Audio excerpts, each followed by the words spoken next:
Salut à tous, c'est Lenny, j'espère que vous allez bien, moi ça va super. Aujourd'hui on se retrouve pour une vidéo, on va parler des fourmis. Dans cette vidéo on se retrouve pour la série ouverture colis. Donc le colis déjà ouvert, j'ai reçu deux nouvelles espèces plus un nid. Je vais vous montrer tout ça dans cette vidéo. Le colis a été ouvert parce que je n'étais pas là. Et aussi le colis, bon bah il est petit parce qu'en fait, je vais vous raconter, il y a une petite anecdote. Il y a Fourmium qui s'est gouré dans la commande, je dois renvoyer la fourmi. Et ensuite pour qu'il me renvoie ce que j'avais demandé. Du coup, bah, je vais vous montrer tout ça dans cette vidéo. Donc voici la globalité de ma commande. Donc ici il y a un nid, des accessoires, plus deux nouvelles espèces. Alors voici le nid. Le nid en fait je l'ai commandé sur le site Fourmium. Donc le site Fourmium, je vous mettrai le lien dans la description de cette vidéo. Ce nid là, je le trouve quand même assez joli. Surtout c'est un nid pour des petites, pour des jeunes fondations. Et du coup bah, je le trouve assez esthétique. Surtout c'est un tube avec du plâtre. Ce que je trouve sympa c'est qu'ici on peut remplir la réserve d'eau. Donc du coup on n'a pas besoin de renouveler le tube. Du coup, voici pour le tube. Et le tube est raccordé à une aire de chasse. Et ici, comme chaque fois qu'on commande sur son site, il y a des trous de raccord pour raccorder une aire de chasse, un autre tube, ou pour faire déménager vos fourmis, ou même un nid. Si ça devient trop populeux dans ce nid, vous pouvez toujours agrandir votre nid. Il a mis en fait, sur son site, du coup, c'est en général des sites en plexiglas et des nids en pierre reconstituée. Euh, ce que je trouve sympa, c'est que pour les aires de chasse, en fait, la majorité de ces aires de chasse, elles sont entièrement démontables et nettoyables. Et aussi pour la majorité de ces nids, c'est comme ça. Et en fait, il met des élastiques ici. On met des élastiques juste ici. Ce qui fait qu'en fait, l'aire de chasse est serrée. Ce qui fait que même des toutes petites espèces de fourmis, comme par exemple des fédoles, ne pourront pas passer entre les bords, là ici par exemple. Et aussi, bah, l'aire de chasse est entièrement démontable, nettoyable à l'infini. Alors ici, je vous conseille toujours pour l'élevage de fourmis, surtout que là-dedans, je vais sûrement mettre une espèce exotique que je vais vous montrer tout à l'heure. Une espèce exotique, c'est une espèce qui ne vient pas d'Europe. Du coup, l'espèce que je vais vous montrer tout à l'heure, elle vient d'Asie. Du coup, pour les espèces exotiques ou pour les fourmis assez petites, comme par exemple les Phelopelula ou les Lasus niger, je vous conseille de mettre de l'anti-évasion tout autour pour limiter les risques. Et puis aussi, bah, pour toutes les espèces en général, moi je mettrais de l'anti-évasion parce que quand vous allez ouvrir l'aire de chasse pour les nourrir ou pour mettre un abreuvoir, de l'eau dans l'aire de chasse, etc., si vous soulevez le couvercle, les fourmis bah, pourront s'échapper et vous pouvez même peut-être retirer le couvercle. Si par exemple c'est des fourmis comme par exemple des Messor barbarus, vous pouvez retirer le couvercle. Mais par contre, pour les espèces exotiques ou pour les petites espèces, je vous conseillerais toujours de garder un couvercle. Aussi, il y a donc du coup un petit truc comme ça là. Ça sert à tenir le tube comme vous pouvez le voir. Parce que sinon bah, le tube il fait ça et franchement bah, si vous regardez la gueule du nid, s'il fait comme ça, c'est pas très très joli. Du coup vous mettez ça en dessous, ce qui fait que le nid va tenir et va être droit. Donc voici l'espèce de fourmi, ce sont des Camponotus nicoparendis. C'est une espèce de fourmi qui vient d'Asie, vers le Vietnam, vers le Vietnam pardon. Et c'est une espèce qui se développe assez bien. Et en fait, c'est une espèce qui, à la base, est monogyne, mais peut être polygyne, comme vous pouvez le voir.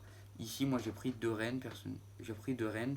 Alors, je sais pas si vous allez bien voir, mais voilà, il y a deux reines. Donc, c'est les gros trucs, hein, les plus grosses, là, les plus grosses fourmis, c'est les deux reines. Justement, pour l'anecdote, c'était qu'en fait, le Fourmium s'était gouré un peu dans la commande. Et il m'a dit de renvoyer la fourmi. Donc la fourmi c'était juste une reine Camponosus nicoparendis avec des ouvrières. Et du coup moi je voulais deux reines pour le développement. Il m'a dit de la renvoyer pour qu'il me renvoie les deux fourmis. Et voilà, bon, bah, le transfert s'est très très bien passé. Là il y a du couvain, il y a des ouvrières. Ouais, j'ai pu observer des larves des larves de premier stade comme de dernier stade, avec quelques ouvrières et mes 2 gînes.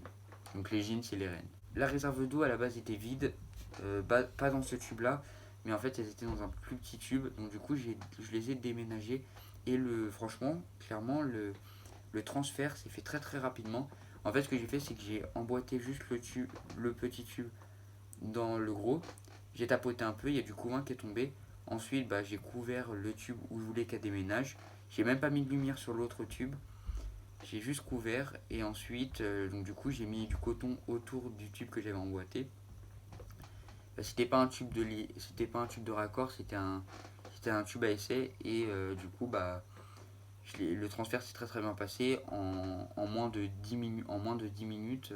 Franchement, j'étais impressionné parce que avant, tout le temps, c'est galère les déménagements, mais là, franchement, ça s'est fait en moins de 10 minutes. Hop, ils ont déménagé du tac au tac. Par rapport à l'Ajus Niger, que je galère toujours à les déménager, j'ai essayé de déménager il n'y a pas longtemps une de mes Lajus Niger où il n'y avait plus de réserve d'eau dans le tube. J'ai essayé de les déménager proprement et ça marchait pas. Du coup, j'ai été obligé d'y aller un peu plus brutalement et tapoter le tube pour que tout tombe dedans.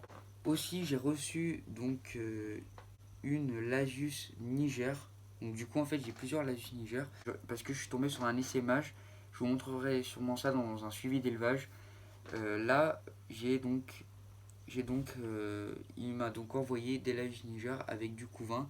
J'ai pu observer des œufs, des larves et des cocons. Aussi, je voulais vous dire un truc.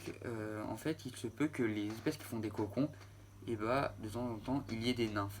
S'il y a des nymphes, c'est que votre nid est trop humide. Là, par exemple, elles se sont recueillies à ce niveau-là. Donc là, j'ai bougé le tube, du coup, la reine a s'est mis plus ici.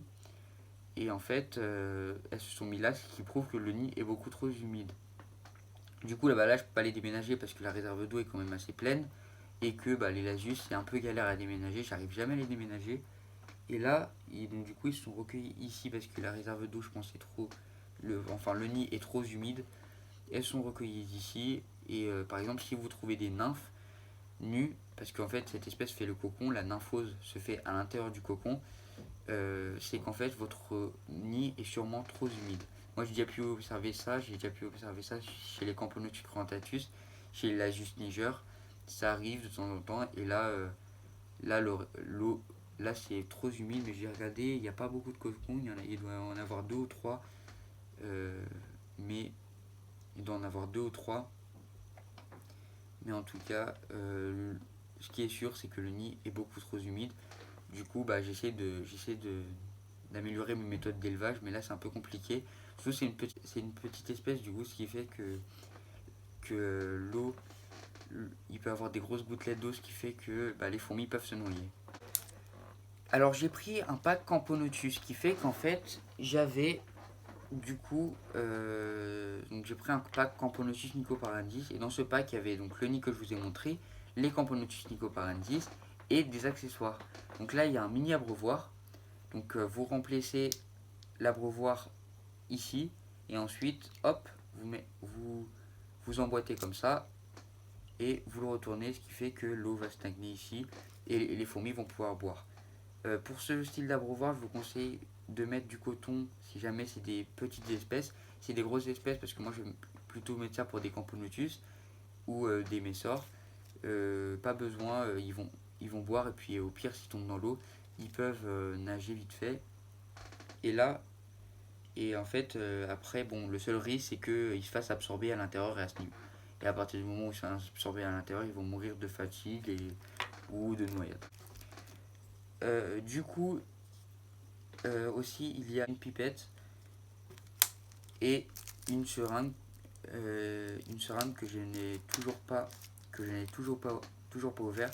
Donc ça s'emboîte juste comme ça et ensuite donc ça s'emboîte comme ça et ensuite vous pouvez déposer des petites gouttelettes de liquide sucré.